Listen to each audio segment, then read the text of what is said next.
이 교회가 뜻받고 활력과 힘이 있는 교회라고 생각합니다.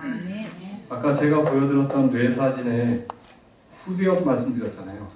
오늘 우리 특창하신 분들은 여기서 몇 번 뇌가 주인이 되는 뇌인지 혹시 아세요? 11번 아닙니다. 13번도 아닙니다. 1번, 아까 1번부터 5번, 1번, 10번, 11번, 5번, 8번 밑에서 올려다 보냅니다. 8번까지가 오감을 담당하는 후두엽이고요. 그 다음에 우리 13세부터 27세에 해당되는 13세에서 27세에 해당되는 분들 한번 다 손 좀 들어봐야 돼요. 13세에서 27세. 네, 이분들이 거듭남을 경험하면 정말 뜨거운 나이에 해당됩니다. 아멘. 정말 왜 제가 이 말씀을 드리냐면 이게 2번 뇌입니다. 옆에서 바라본 뇌의 2번은 작아 보이잖아요. 그런데 여기 밑에서 올려다본 뇌의 2번은 큰가요, 작은가요? 엄청 크죠. 2번 뇌를 우리가 뭐라고 하느냐? 축두엽이라고 합니다. 축두엽이 담당하는 건 뭐냐면요. 여기 보면 이제 논문에 보면 10대를 움직이는 것은 무엇인가?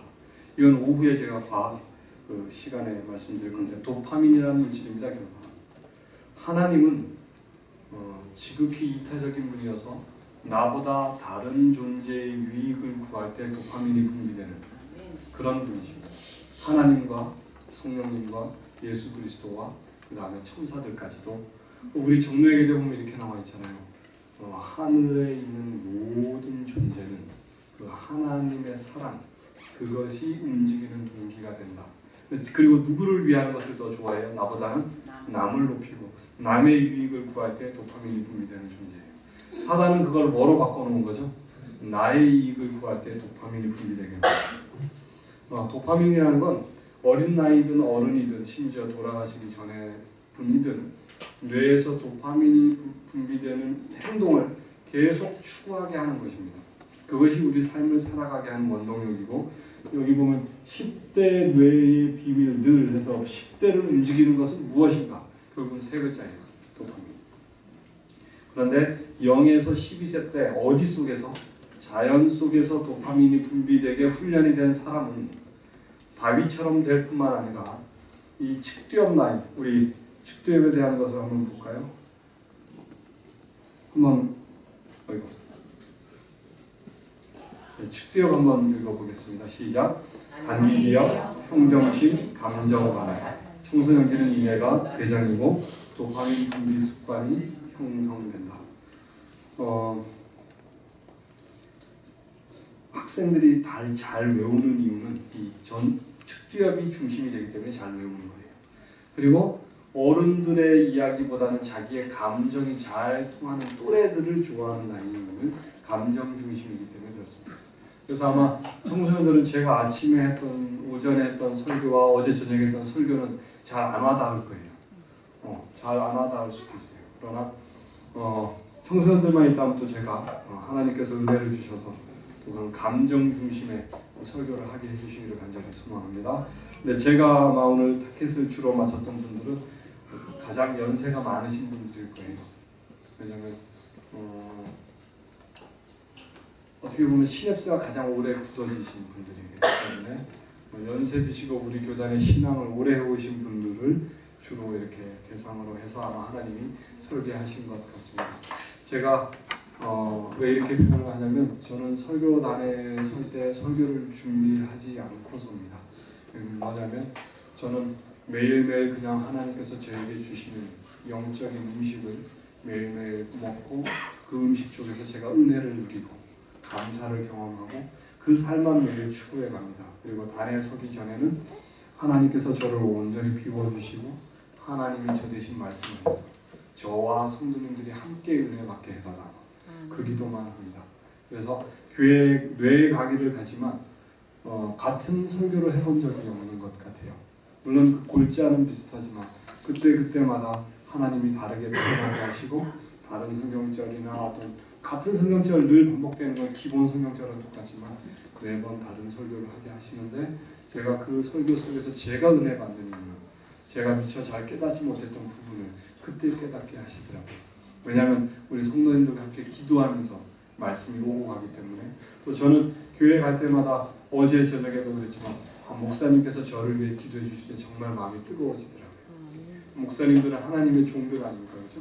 하나님의 종들께서 이 집사를 위하여 기도할 때 그 뜨거움, 그 행복, 아마 그것 때문에 제가 잔에 설 때 더 많은 것을 깨닫게 하시는 하나님을 경험합니다. 아까 이야기했던 마태복음 11장 27절 28절을 한번 천천히 제가 낭송해 보겠습니다. 아버지 외에는 아들을 아는 자가 없고 아들과 아들의 소원대로 계시를 받은 자 외에는 아버지를 아는 자가 없으며 수고하고 무거운 짐자들아 다 내게로 오라. 내가 너희를 쉬게 하리라. 나의 멍에를 메고 내게 배우라.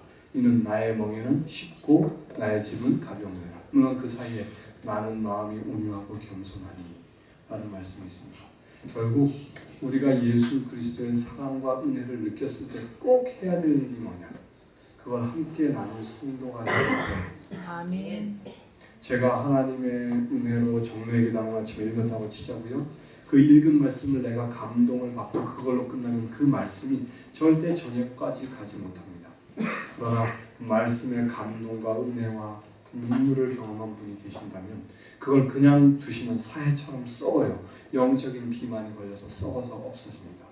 하나님의 사랑의 덕침은 들어와서 뭐하는 거예요? 넘쳐서 흘러가는 것입니다. 그래서 내가 받은 은혜가 있다면 하나님 꼭 이 기도까지 같이 하세요. 하나님, 제가 오늘 받은 이 은혜 함께 나눌 영혼을 저에게 보내주십시오. 근데 그 영혼에게 내가 느낀 것을 설명할 때 분명히 오전에는 이렇게 크게 느꼈는데 이렇게밖에 안 나가는 걸 경험하실 거예요. 근데 그때 조금밖에 안 나갈 때 다시 마음속으로 하나님, 제가 받은 은혜 저에게는 표현할 능력이 없습니다. 이제부터는 저 대신 누가 말씀해 주십시오. 하나님, 예수 그리스도께서 말씀해 주십시오라고 고백하신 다음에 다시 한번 말씀을 해보세요. 그러면 거기에 분명히 뜨거움이 있을 것이고 분명 그 영혼이 그 말씀에 인하여 영혼의 소생함을 입는 경험을 하시게 될 것입니다. 그러면 그 말씀은 다시는 나의 뭐에서 사라지지 않아요? 뇌에서 사라지지 않아요. 그게 바로 나의 멍에를 메고 내게 배우라. 나는 마음이 온유하고 겸손하니 나의 멍에는 쉽고 내 짐은 가벼우니라.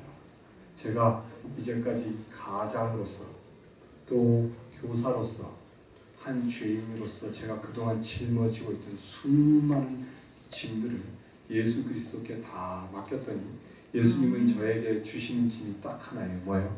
너가 먹은 거, 너가 경험한 예수 그리스도를 뭐해라? 나에게 주어라. 너가 먹고 살고 너의 가족이 먹고 사는 거 누가 다 책임지겠다? 내가 책임져. 제가 한 달에 1,200만 원 벌던 직업을 내려놓게 하시는 하나님을 진짜 놀랐어요. 제 마음에 그 돈에 대한 무심을 다 사라지게 하시고 뭐라고 기도하게 하시냐면 하나님, 저 이 직업 싫으니까 하나님이 주시는 직업 저에게 주십시오.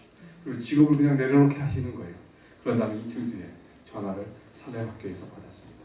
살렘학교 교장 선생님이 나도 멀티미디어 중독에 대해서 깊은 관심과 그 사업에 동참할 마음이 있는데 우리 학교에 올 수 있겠다. 그래서 제가 갔고요. 주중에는 살렘학교에서 일하고 있고 금요일과 안식일과 일요일은 이렇게 돌아다니면서 집회를 하고 있고, 또 여러분들이 서중한 앞에 있다는 것을 참 하나님께 감사해야 될 것입니다. 왜냐하면 서중한 앞에 목회자 협의회에서 저를 초청해 주셨을 때 제가 한 달간 떨림으로 기도를 했습니다. 왜냐하면 목사님들 앞에서 집사가 거듭남에 대해서 이런 것을 말할 자신이 도저히 없었어요. 그리고 제 뇌강의를 하는 것도 너무 두려웠고요. 그런데 뇌강의 1시간을 원래 1시간 반을 제가 배정받아서 가서 설교를 하는데 강의를 하는데 목사님들께서 이거 갖고 부정하니까 오후에도 해달라. 그래서 오후에 점심 먹고 저녁 먹을 때까지 쉬지 않고 계속 했었습니다. 한 10분 쉬었나 중간에 그 정도 쉬고 계속 했는데 목사님들이 끝까지 남아 계신 목사님들이 굉장히 많으셨어요. 목사님들이 저를 초청해 주시니까 제가 속초에 가서 다 240분의 목사님 가운데 집사 한 명이 있으니까 집사가 특별 대우를 받더라고요. VIP 룸에 동해바다가 창 앞에 바로 그냥 활짝 펼쳐진 그 앞에 제가 조용히 그 바다 앞에 새벽에 말씀을 놓는데 그 하나님의 그 바다 지으신 바다를 바라보는데 저의 존재가 얼마나 보잘것없는지 얼마나 미미한지 그래서 제가 바닷가 앞에 가서 서봤어요. 나라는 존재가 얼마나 작은지. 근데 이 작은 존재를 위하여 온 하늘을 내어놓으시는 그분들의 삶에 감동이 오더라고요. 근데 그 창가에서 말씀을 읽다가 제가 이제 새벽에 못 일어나는 사람이었죠. 컴퓨터 게임에 빠졌을 때 제가 새벽 4시에서 5시에 잤습니다. 그리고 아침 11시에 일어났어요. 그런데 하나님이 바로 은혜로 새벽 4시나 5시에 일어나게 하신 거예요.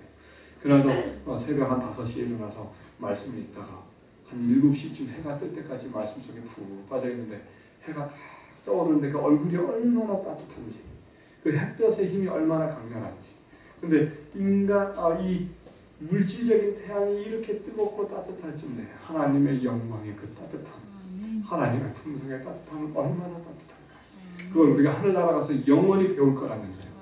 저는 그 사랑 꼭 경험하고 싶습니다. 그래서 매일 매 순간 세 분 하나님께 찬양과 감사를 드리는 일이 나와 우리 가족과 우리 모든 성도님들에게 일어나기를 소망합니다.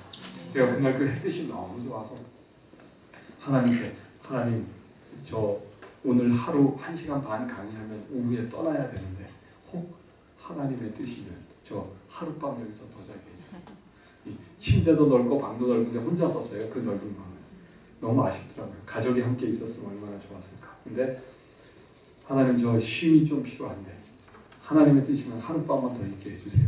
근데 그 기도를 목사님들을 통해 응답해 주시더라고요. 목사님들이 계속 더 해달라 그러시니까 결국 그날 저녁까지 있고 그날 밤에 또 목사님이 찾아오셔서 그 목사님과 또 밤늦게까지 은혜를 나누었고 결국 그날 거기서 하룻밤 더 자고 그 다음날 아침에 다시 한번 하나님께 감사의 기도를 드리고 참 목사님들께 특별 배우를 받는 집사도 있구나 이런 생각을 했습니다. 그리고 목사님들께서 이제 지금부터 11월 달까지 매 주말마다 제가 하나님의 은혜로 교회를 방문하게 되어 있습니다.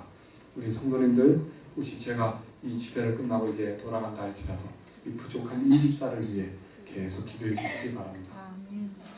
제가 지난 한 4주 동안 참 부끄러운 일이지만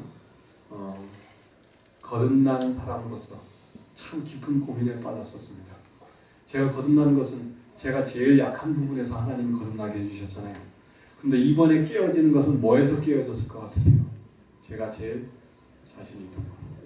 24년간 아이들을 가르쳐오면서 내가 나름대로 알고 있다라는 노하우. 그 가운데 학생 하나가 2달간 계속 수업 시간에 자는 거예요. 그래서 그 학생을 자는 걸 보면서 한 3주 동안 사랑과 체벌이라는 이 두 것의 갈등이 온 거예요. 참된 사랑은 체벌을 해야 되는 것이냐 말아야 되는 것이냐 이 갈등. 그 갈등을 하다가 도저히 안 돼서 제가 담임을 맡은 1학년 학생들의 중에 한 제일 문제가 되는 학생의 머리통을 왜냐면 근데 아이를 매를 대고 싶은데 분노가 올라오지 않는 거예요. 뭐가 올라와야 아이한테 매를 댈 거 아니에요. 격한 사랑이 나와야 되는데 아이한테 매를 학생들을 혼내고 싶은데 화와 분노가 올라오지 않은 제 자신을 보며 희한한 거예요. 내가 원래 교사할 때 스타일이 이렇지 않았는데 왜 아이들의 잘못을 보고 이걸 교정해 주려고 화가 올라오지 않을까? 왜 성남이 없을까? 이런 갈등을 하면서 한 3주간 고민하고 있는데 제가 봤을 때 그게 사단의 시험이었던 것 같아요. 결국 어느 날 수업을 하는데 학생 한 명이 굉장히 많은 아이들한테 피해를 주니까 제 마음에 분노가 올라오면서 그 학생의 머리통을 한 대 탁 때렸어요. 그랬더니 2달 동안 바뀌지 않던 그 학생의 행동이 확 바뀌는 거예요. 그래서 주변에 있던 학생들이 선생님 제가 한 대 맞고 나더니 변했어요. 이렇게 막 용기를 주는 거예요. 그래서 그래 내가 3주간 이 문제로 갈등했더니 하나님은 체벌을 하라고 하시는구나. 이렇게 하고 그날 오후에 3주간 제가 아이들한테 협박을 해왔던 것이 뭐였냐면 교실에 쓰레기가 너무 많은데 청소를 너네가 너무 안 하는데 이 쓰레기 숫자만큼 너희의 허벅지를 때리겠다. 제가 학교 교사할 때 그렇게 했거든요.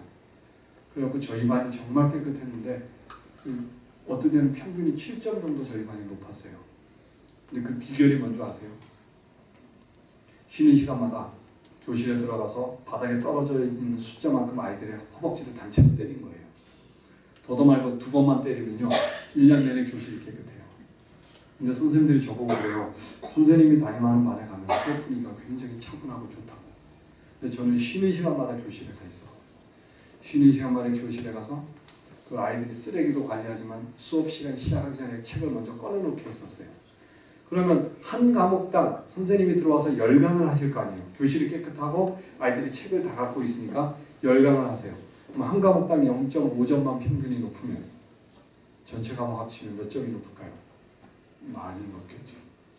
제가 그 노하우를 갖고 있으니까 이제 그 한 학생의 머리를 화를 내면서 근데 진짜 화가 올라왔어요. 근데 지금 얼마 조금 전까지 제가 몰랐는데 여기서 지금 단에서 이걸 처음 고백하면서 제 마음의 음성이 온 건데 그게 사단의 음성이 많이 맞았네요. 유혹이 맞았어요. 그래서 그 아이의 머리를 한 대 때렸더니 그 아이가 바뀌었고 거기에 또 다시 탄력을 받은 저는 그날 오후에 아이들의 허벅지를 원래 11대씩 때려야 되는데 3대씩 때렸어요. 교실이 어떻게 됐을까요? 지금도 깨끗해요. 그 한 번의 매가. 근데 문제는 그 다음날 발생했어요. 그 다음날 그 2달 동안 잠을 자오던 학생을 이게 잠을 자는 애를 깨우면은 즐거운 마음으로 일어나는 아이는 없겠죠. 그래도 대부분의 아이들이 미안해하는 척 하거든요. 근데 이 학생은 자기의 감정을 그대로 표출하는 거예요. 인상을 막 쓰고. 그걸 2달간 제가 지켜보다가 제가 담임하는 아이였으면 오해가 없었을 텐데 담임하는 애도 아닌 아이를 그것도 성경 수업 시간에 제가 성경교사였거든요. 그 아이들을 성경을 가르치다가 이제 그 아이를 교무실로 불렀어요. 불렀을 때는 원래 때릴 마음은 없었어요. 그 아이를 불러서 말을 하는 거예요. 대답을 안 하는 거예요. 그리고 저의 눈을 아주 째려보듯이 이렇게 계속 쳐다보는 거예요. 근데 나중에 알고 봤더니 그 아이가 원래 그런 아이예요. 저는 그것도 모르고 이 아이가 이렇게 반항심이 너무 심하구나. 이럴 때는 특효약이 뭐더라? 인간적인 생각이 들기 시작했어요. 그러다가 그래 이런 애들은 뺨이 최고다. 왜냐하면 뺨을 사람이 맞으면 이게 아픈 게 문제가 아니고 뭐예요? 정신이 번쩍 들고 자존심이 상하거든요. 그래서 실제로 제가 서울대 가게 한 제자들 중에 뺨 맞고 서울대 간 제자가 있고 지금까지도 연락이 돼요. 근데 제가 그 아이의 뺨을 댈 때는 무슨 각오로 뺨을 때리냐면 내가 이 학교를 그만둘 수도 있다 라는 적응감에 불타올라서 했던 것 같아요. 그러나 제가 그 뺨을 때리는 것이 결국 문제가 되었죠. 왜냐? 거기 학교 아이들은 조금 상처 입은 아이들이 많은 학교였거든요. 대안학교, 이러든 저든 대안학교 아니에요. 지금 제가 있는 학교가 그 상처 입은 아이에게 뺨을 댔는데 문제는 거듭났다라고 하는 집사가 그것도 교사가 매 주말마다 단에 서는 교사가 아이의 뺨을 때렸다. 이게 이제 문제가 될 수밖에 없겠죠. 그리고 난 뒤에 이제 저는 하나님과의 이제 씨름에 빠진 거예요. 내 딴에는 그 아이를 사랑한다라고 한 건데 왜 이런 일이 벌어집니까? 나중에 이제 그 학부모 제가 보통 이제 뺨을 때리고 나면 그 학부모한테 전화를 하거든요. 그럼 그 부모들이 어떤 부모들은 처음에 격하게 반응하지만 나중에는 제 진심을 이해하면 고맙다라고 다 끝났어요. 근데 이번에는 저의 이야기는 하나도 듣지 않고 그냥 저를 비난하는 말만 1시간 반을 들었어요. 엄마와 아빠한테.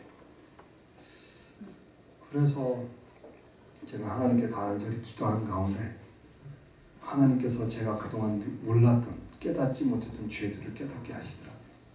제가 학교 교사를 하면서 학교 교사를 11년 하고 공부방을 8년 19년 동안 아이들을 가르치고 개인과의 했던 것까지 합치면 24년간 아이들을 가르쳤던 그 시간 속에 나는 아이들을 사랑으로 하나님의 방법으로 대하지 못했다는 그 고백과 또 그동안 나에게 맞아서 상처를 입었던 아이들의 그 상처들을 내가 감쌀 수 없으니까 하나님이 그 아이들의 상처를 어루만져 달라 하는 기도와 함께 마음의 평안을 얻는 그런 시간이 있었습니다. 근데 그것이 지난 수요일 날 마음의 평안을 다시 찾았어요. 한 5주간 개인적으로 굉장히 힘든 시간이었습니다. 3주간 체벌에 대해서 고민하다가 3주째 되다, 그러니까 지금으로부터 2주 전이죠. 2주 전에 체벌을 했고 그 체벌이 원인이 되어서 이렇게까지 왔는데 결국은 그 기간이 없었다면 저는 아마 제가 그 죄들을 갖고 있었다는 것을 몰랐을 것 같습니다. 그래서 지금은 하나님께 구하는 것은 하나님, 제가 항상 깨어서 이것이 그리스도의 뜻인가라고 에녹처럼 구하지 않으면 저는 언제든지 무너질 수밖에 없는 약한 존재이니 저에게서 떠나지 마시고, 하나님은 떠날 마음이 없으시지만 제가 밀어내지 않도록 저를 언제나 깨어있게 해달라 하나님께 아주 울부짖었습니다.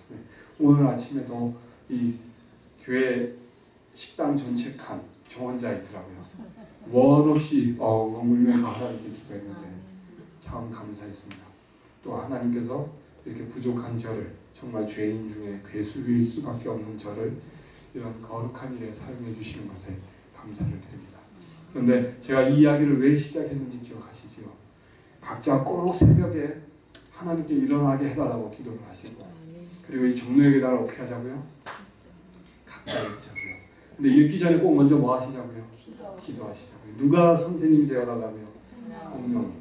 성령님이 인도해달라고 기도하시고 읽으신 다음에 은혜와 감동이 있거든 그것을 혼자 묵혀두지 마시고 하나님께 오늘 이 말씀을 나눌 영혼을 나에게 보내달라 기도하십시오.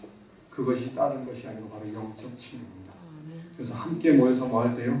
기도하세요. 그때 죄로부터 벗어나는 것이 됩니다. 제가 거듭남을, 시간이 없기 때문에 제가 거듭날 때를 설명드리자면, 제가 제 가족을 죽이고 싶은 충동이 올라오고 어떤 그 사단의 노예가 되어서 끔찍한 삶을 살고 있을 그때에 그 친구를 하나님이 뭐 해주신 거예요? 보내주셔서 정로의 계단을 몇 번? 한 번도 아니고 10번 읽자라는 약속을 하게 하시고 그 약속을 지키게 하셨고, 근데 10번 읽고 끝났을까요? 아니에요. 저는 매일 아침 정로의 계단으로 시작합니다. 심지어 요즘은 한 페이지 갖고 일주일 갈 때도 있습니다.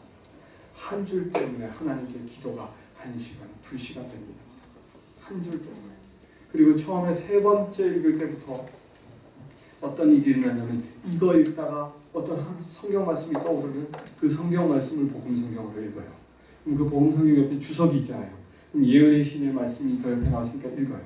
그래서 뜨거워지는 겁니다. 그 뜨거워지는 것은 뭐예요? 내가 그리스도께 하나님 나 이거 뭐 하게 해달라고요? 경험하고 느끼게 해달라고 매어 달릴 때 하나님은 뭐 하세요? 그걸 느끼게 하세요.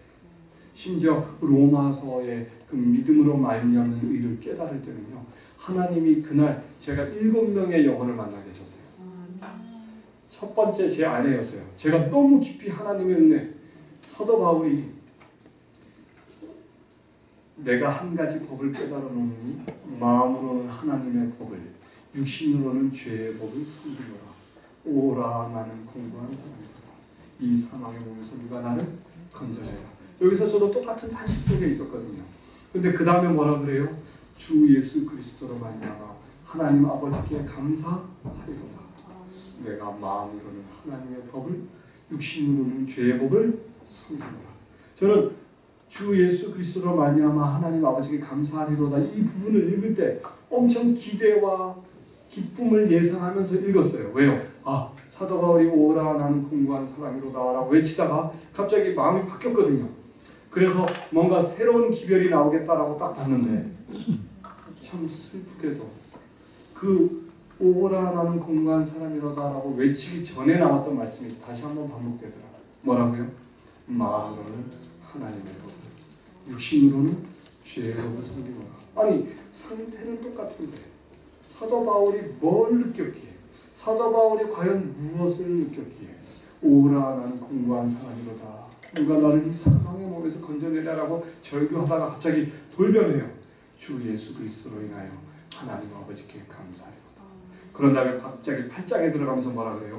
그런즉 예수 그리스도 안에 있는 자에게는 결코 정죄함이 없나요? 아니 뭐를 느꼈기에 결코 정죄함이 없다라고 이렇게 담대히 외칠 수 있을까? 그래서 로마서 1장부터 7장을 다시 읽었어요. 저는 자기주도 학습을 해서 아이들을 좋은 대학가게 하는 은혜를 하나님이 주셨는데 정례기담을 읽는 방식은 이겁니다. 첫 번째 기도하고 읽어야 되고 한 줄을 읽은 다음에 하나님이랑 뭐 해야 돼요? 대화하시고요. 그런 다음에 챕터 1장을 다 읽고 난데 그 다음날 2장을 읽기 전에 어제 읽었던 1장 중에 내가 밑줄 긋고 은혜 받았던 말씀을 다시 뭐하고 읽어보고 2장을 읽는 겁니다. 그 다음날 3장 읽기 전에 어떻게 하면 돼요? 1장 다시 밑줄 그은 거 보고 2장 밑줄 그은 거 보고 그 다음에 3장 밑줄 그은 거 보고. 근데 제가 정로의 계단 3번 읽을 때까지는 밑줄 긋지 않았었어요. 왜냐면 10번 읽으려면 밑줄 그으면 그 다음에 그 밑줄 그은 것만 눈이 가니까. 3번 읽을 때까지 밑줄을 안 그었고 특히 첫 번째 읽을 때는 어제 고백드린 대로 4장까지는 어떠한 은혜도 받지 못했었어요. 5장에 가서 헌신의 의미를 깨달았을 때 처음으로 제 마음이 열렸고 그때부터 기도가 시작되었습니다. 자, 그러면은 이 정료의 계단을 어떤 방식으로 읽자고요? 기도하고 읽고 그 다음에 한 절 한 절 읽으면서 하나님과 뭐 하고요? 대화하고 그러다 보면 절실한 기도가 나오더라고요. 그런 다음에 또 그 다음날 새로운 챕터를 시작하기 전에 뭐 하자고요? 내가 어제 읽었던 말씀이 무엇인지 복습하고 있죠. 이렇게 하면 세상 공부도 엄청 잘하게 됩니다. 그래서 제가 로마서 7장에서 그 24절부터 28절에 막혔기 때문에 로마서 1장부터 7장을 다 다시 읽었습니다. 그리고 난데 저도 똑같이 주 예수 그리스도로 인하여 하나님 아버지께 감사해요. 그리스도 예수 안에 있는 자에게는 결코 정죄함이 없나니. 저도 그걸 깨닫게 된 거예요. 하나님이 깨닫게 해주신 거예요. 너무너무 감사해서 제 아내한테 설명을 했습니다. 아내가 갑자기 아침에 새벽에 요리하다 말고 갑자기 남편이 얼굴이 환해져갖고 막 뒷품으로 달려와서 뭐라고 막 얘기를 하는데 뭔 말인지 몰랐대요. 처음에. 그러거나 말거나 이걸 왠지 들어줘야 될 것 같아서 다 들어주고 난 뒤에 제 아내가 한 말 있어요. 뭔 말인지는 모르겠는데 아무튼 마음에 평화가 찾아와. 그게 첫 번째였어요. 아침밥 먹고 난 뒤에 갑자기 어떤 집사님이 생각이 났습니다. 그래서 운전해서 갔어요. 그 집사님 앞에 앉혀놓고 막 토해냈는데 두 번째 할 때는 처음이랑 또 다른 얘기를 하게 하시더라고요. 7번째에 갔을 때에 드디어 로마서를 좀 체계적으로 제대로 설명하게 하는 은혜를 입게 되었습니다. 그 이후로 많은 분들과 제가 로마서를 이렇게 할 때 그분들이 뜨거워지고 그리스도에 대한 확신을 갖게 되시는 걸 보게 되었어요. 결국 내가 하나님께 받은 은혜는 뭐 할 때만? 나눌 때만. 그것이 뭐를 매는 거라고요? 예수 그리스도께서 주시는 멍에를 매는 거라고요. 근데 그 멍에는 무거워요? 가벼워요. 기뻐요. 즐거워요. 저는 제가 지금도 신기한 게 제 눈 안에서 어떻게 그런 많은 눈물이 나오는지 도저히 이해가 안 가요. 근데 눈물이 나오는 건 제가 덜 부끄러운데요. 저는 이 기도하거나 이렇게 은혜를 받으면 콧물이 눈물만큼 나와요. 근데 이 콧물은 점성이 너무 진하니까 어떨 때는 이게 서 있으면 여기서 땅끝까지 그대로 쭉 연결되는 거예요. 참 괴로울 때가 많은데 그러거나 말거나 주님께서 흘리게 하는 눈물과 콧물은 너무 감사합니다. 아멘. 기뻐요. 그러면 우리가 제일 먼저 해야 될 건 뭐예요? 하나님의 사랑. 그러니까 마태복음 11장 27절, 28절, 29절이 연달아 되는 겁니다. 먼저 뭐 해야 돼요? 아들의 소원대로, 즉 예수 그리스도의 소원대로 계시를 받아야 돼요. 계시를 받는 게 바로 뭐예요? 하나님의 사랑을 느끼는 거예요. 그게 첫째 천사의 기별이면 뭐라고요? 거듭남이라고. 거듭남은 딴 것이 아니고 하나님의 은혜로 죄가 미워지는 것을 경험합니다. 네. 그런 다음에 성화는 뭐예요? 매일매일 그 거듭남의 경험을 추구하며 살아가는 것. 그것이 성화. 성화 때부터 거룩함이라는 단어가 나오는데 그거는 나중에 언제가 또 시간이 있으면 나누도록 하겠습니다. 제가 오늘 아침에 어제 저녁에 목사님께서 오늘 아침 성경절을 무엇으로 할 것이냐 물어보시는데 제가 알아야지요. 그래가지고 마음속으로 하나님 내일 이 시간에 저에게 무슨 말씀을 주실 것입니까? 저로 하여금 무슨 선교를 하게 하실 것입니까? 그때 생각났던 성경절 함께 나누고 오늘 순서를 마치려고 합니다.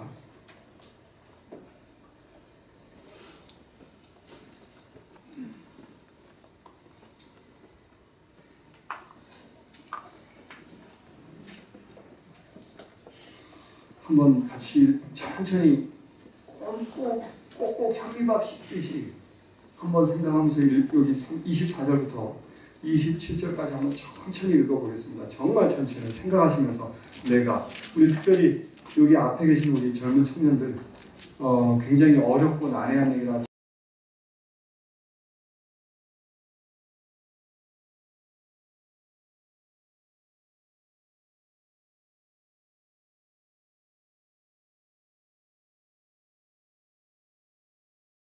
여러분이 하나님의 사랑을 체험하면요, 제가 모르긴 모르는데 이 인천 북예교회가 뜨거워질 겁니다.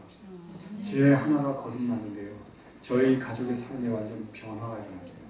저희 어머님 아버님이 73세에 서로 끌어안고 2시간 우셨어요. 저희 아버님이 어머님 앞에 무릎 꿇고 내가 잘못했다, 내가 나의 죄를 용서해다 울면서 저희 어머님 무릎 앞에서 고백하시는 걸 봤어요. 저희 어머님 또한 아버님 앞에 무릎 꿇고 울면서 서로 용서해달라, 나의 죄를 용서해달라, 두 분이 끌어안고 2시간 동안 우는 장면을 봤어요. 결국 우리가 성령의 의에 이끌림을 받으며 누구에게 먼저 사과가 일어나요? 가장 가까운 사람, 가족. 그런데 목사에게 보내는 권면에 보면 이 말씀이 있습니다. 첫째 천사의 기별이 전파된 방법도 그와 같은 방법이요, 둘째 천사의 방법이 전파된 방법도 강단이 아니라 개인이 예수 그리스도를 만나는 것으로 시작해서 그 가족이 변하고 그 옆에 이웃이 변하는 방식으로 전파되었다. 셋째 천사의 기별 또한 그와 같은 방법으로 전파될 것이다. 우리 제7일 안식일 예수 재림교회는 그 세 천사의 기별을 맡은 자로서 경험해야 될 것 같습니다. 요거 같이 한번 꼭꼭 씹어서 읽어보겠습니다. 우리 젊은이들 요거만은 집중해 주시기 바랍니다. 시작. 내가 너희를 열국 중에서 취하여 내고 열국 중에서 모아 데리고 고토에 들어가서 맑은 물로 너희를 뿌려서 너희로 정결케 하되 곧 너희 모든 더러운 것에서와 모든 우상한 선중에서 너희를 정결케 할 것이며 또 새 영을 너희 속에 두고 새 마음을 너희에게 주되 너희 육신에서 굳은 마음을 제하고 부드러운 마음을 줄 것이며 또 내 신을 너희 속에 두어 너희로 내 율례를 행하게 하니 너희가 내 규례를 지켜 행할지라. 제가 느낀 이 성경에서 느낀 것을 쭉 설명하고 5분 안에 마치도록 하겠습니다. 열국 중에서 취하신다는 것은 저에게는 이렇게 느껴졌습니다. 사단의 노예로 살던 광리를 열국 중에서 모아 고토에 들어가서, 이 고토는 옛날 땅이잖아요. 이스라엘 육적인 이스라엘 백성들에게는 가나안 땅입니다. 그러나 저에게는 이렇게 느껴졌습니다. 골로새서 1장 13절 너희를 흑암의 권세에서 건져내어 하나님의 아들의 사랑의 나라로 옮기셨어. 저는 고토가 다른 곳이 아니요 하나님의 사랑을 느끼는 그것이 바로 고토라고 생각합니다. 세 분 하나님은 여러분과 나를 사단의 노예에서 건져내서 어디로 데려가고 싶어 하세요? 하나님의 사랑을 뜨겁게 느끼는 고토로 데려가길 원하십니다. 그래서 우리가 하나님의 사랑을 느끼면 그때서야 맑은 물로 우리에게 뿌리실 수 있대요. 왜요? 우리가 진정으로 그것을 원하기 때문에. 그때 우리에게 무슨 일이 일어나요? 정결케 하되, 그냥 적당히 정결케 하는 것이 아니라 끝까지. 그럼 정결케, 첫 번째 하는 정결케 하는 거듭남이라고 합니다.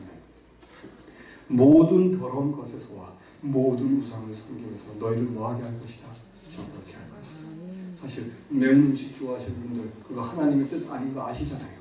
그러나 그걸 내가 끊으려고 노력하지 말고, 하나님, 제가 매운 음식을 하나님보다 더 사랑하고 저를 변화시켜 주십시오.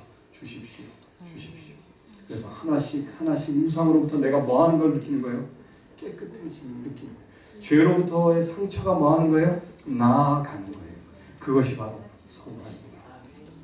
그렇게 되면 또 새 영을 너희 속에 두고, 내가 극기에서 노력해서 만들어내는 의가 아니라 하나님이 새 영을 우리에게 뭐한다고요? 부어 주신다고요. 그리고 새 마음을 너희에게 뭐한다고요? 주신다고요. 그러면 우리 육신에서 굳은 마음, 이 굳은 마음이 뭐냐면요, 과학적으로는 이겁니다. 우리 뇌 속에 시냅스가 몇 개라고 말씀드렸나요? 최소 3,000조개라 그랬죠. 그게 13세 전에, 요 12세 아이에까지 나이는 시냅스가 변하지 않고 그대로 있습니다. 태어날 때부터 그냥 그대로 있어요. 그러나 요 13세 때, 지금 요 청년기에 해당되는 분들은 어떤 일이 벌어지냐면 하룻밤에도 수십억 개의 시냅스가 잘리고 새로운 시냅스가 수십억 개가 생겨납니다. 어떤 걸로요? 그 주인이, 뇌의 주인이 도파민을 추구하는 행동 쪽으로만 시냅스가 점점 많이 생겨나고, 주인이 전혀 사용하지 않는 뇌에 있는 시냅스들은 어떻게 돼요? 잘려나가요. 근데 그게 어느 정도로? 가혹할 정도로 급격한 속도로. 그러면 정말 죄송한데 27세 이후에 사시는 분들은 이미 그 잘려짐이 다 이루어진 거예요. 그래서 나이가 들면 고치기가 힘들고 고집이 세지는 거예요. 그런데 우리에게 희망이 있습니다. 뭐라고 얘기하시나요? 어디에서요? 너희 육신에서, 우리의 이 육신에서 굳은 마음을 제하고 딱딱하게 굳어진 14만년이 걸려야 셀 수 있는 우리 뇌 속에 딱딱하게 굳어진 시냅스를 뭐 해주시겠다고요? 굳은 마음을 제해 주시겠다. 우리에게 희망이 있습니까? 있습니다. 그리고 뭐를 주시겠대요? 예수 그리스도를 닮은 부드러운 뇌, 부드러운 시냅스를 주시겠다. 근데 단 조건이 있어요. 우리가 뭐 할 때만 선택할 때. 정로의 계단에서 얘기하는 것은 우리 인간이 할 수 있는 건 딱 하나입니다. 뭐 하는 거요? 선택하는 거.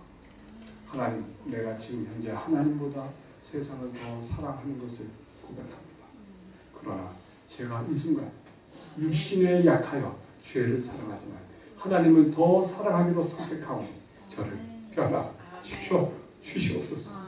이렇게 예수 그리스도를 의지하다 보면 그토록 내가 질리고 그토록 내가 벗어날 수 없어서 자포자기하고 무너졌던 그 죄를 뭐하게 해주신다고요? 미워하게 하신다. 그러면 하나님이 우리에게 새로운 마음을, 다윗이 했던 고백이 뭐예요? 내 속에 정한 마음을 창조하시고 정직한 영을 새롭게 하소서.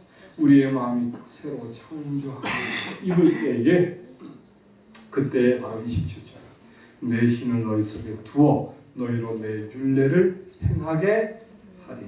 우리가 행한대요. 행하게 해 주신대요. 행하게 해 주신대요. 스데반이 돌에 맞을 때 그의 온 얼굴과 몸이 영광으로 빛났던 이유는 그가 자기에게 돌 던지를 자에게 그 돌 던지는 자의 영혼을 위하여 예수님의 마음으로 기도할 때 그의 온 몸에는 도파민 덩어리가 되었을 거라고 저는 과학적으로 확신합니다. 예수 그리스도께서 우리의 한 명 한 명 영혼의 기쁨을 위해 그 고통을 도파민으로 견뎌내셨듯이 우리 또한 참된 아름다운 일에 우리의 도파민이 분비되도록 우리의 뇌가 바뀌어지도록 약속하신 이 하나님의 약속을 부여잡고 우리에게 새 신을 달라고 새 영을 부어달라고 기도하는 저와 성도님들이 되길 바라며